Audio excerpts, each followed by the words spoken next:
that needs to be recognized and appreciated. Religious belief has caused more fragmentation and conflict than any other ideology.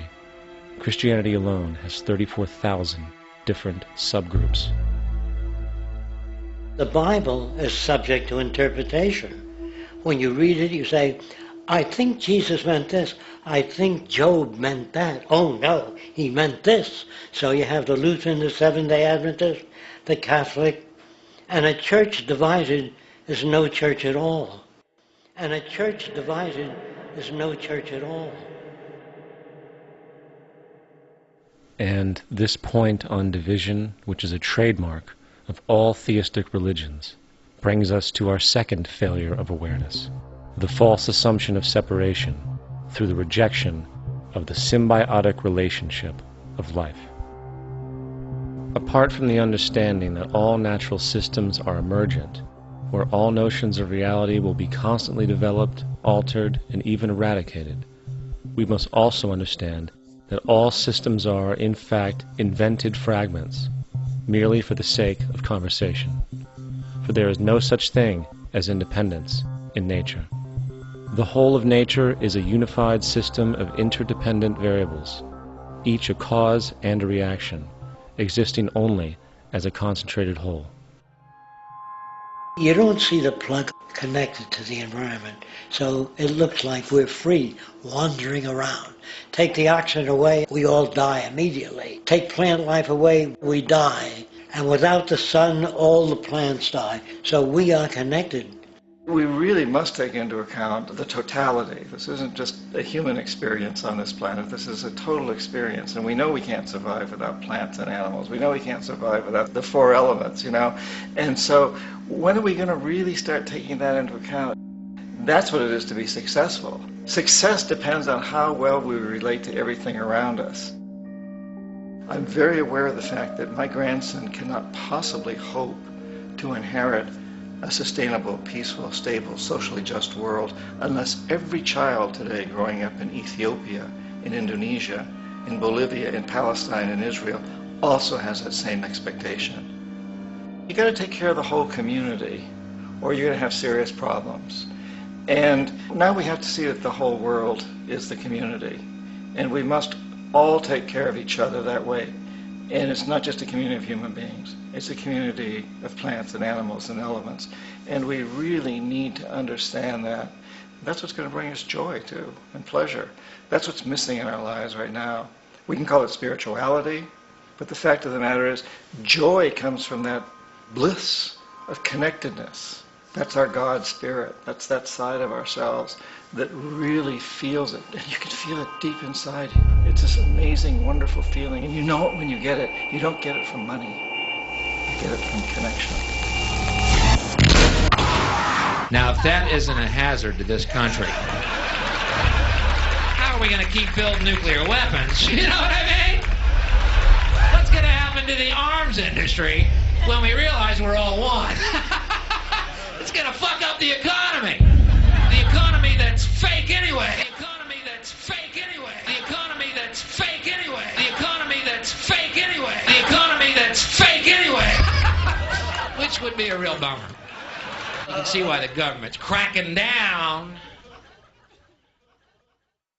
on the idea of experiencing unconditional love.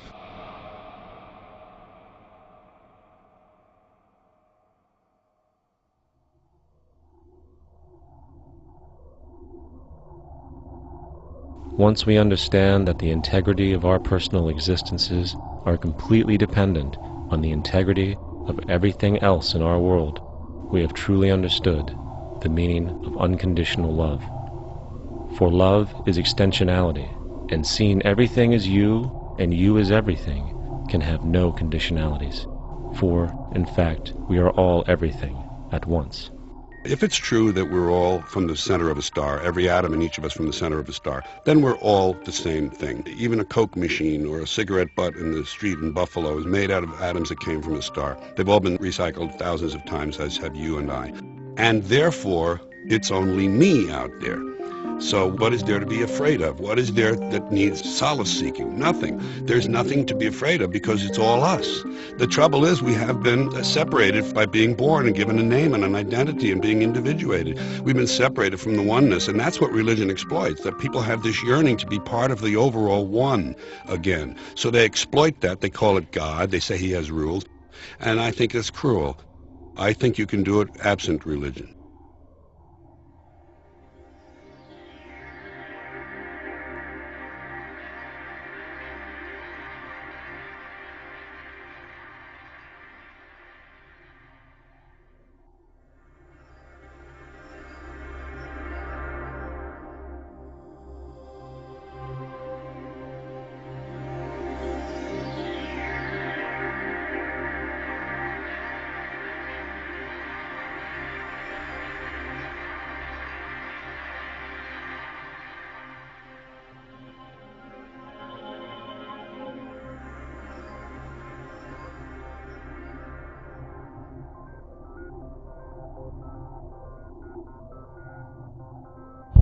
It's time to claim the unity our outmoded social systems have broken apart, and work together to create a sustainable global society where everyone is taken care of and everyone is truly free.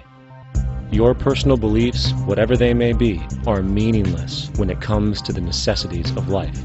Every human being is born naked, needing warmth, food, water, shelter. Everything else is auxiliary.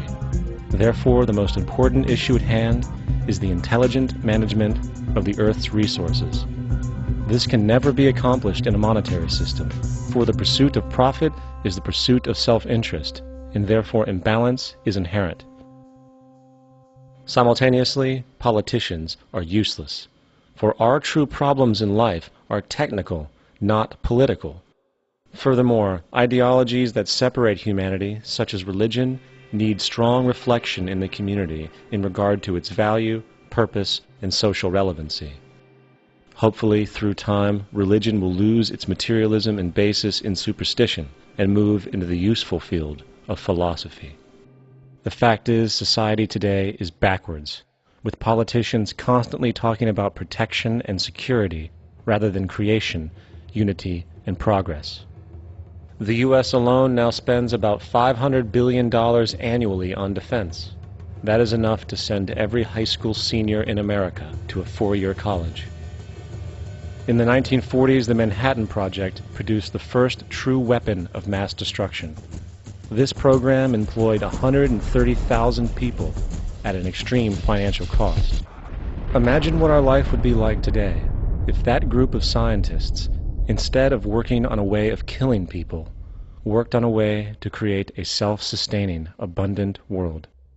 Life today would be very, very different if that was their goal. Instead of weapons of mass destruction, it is time to unleash something much more powerful. Weapons of mass creation. Our true divinity is in our ability to create, and armed with the understanding of the symbiotic connections of life, while being guided by the emergent nature of reality, there is nothing we cannot do or accomplish. Of course, we face strong barriers in the form of established power structures that refuse to change. At the heart of these structures is the monetary system. As explained earlier, the fractional reserve policy is a form of slavery through debt, where it is literally impossible for society to be free.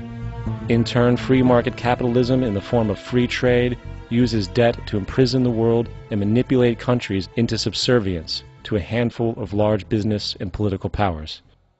Apart from these obvious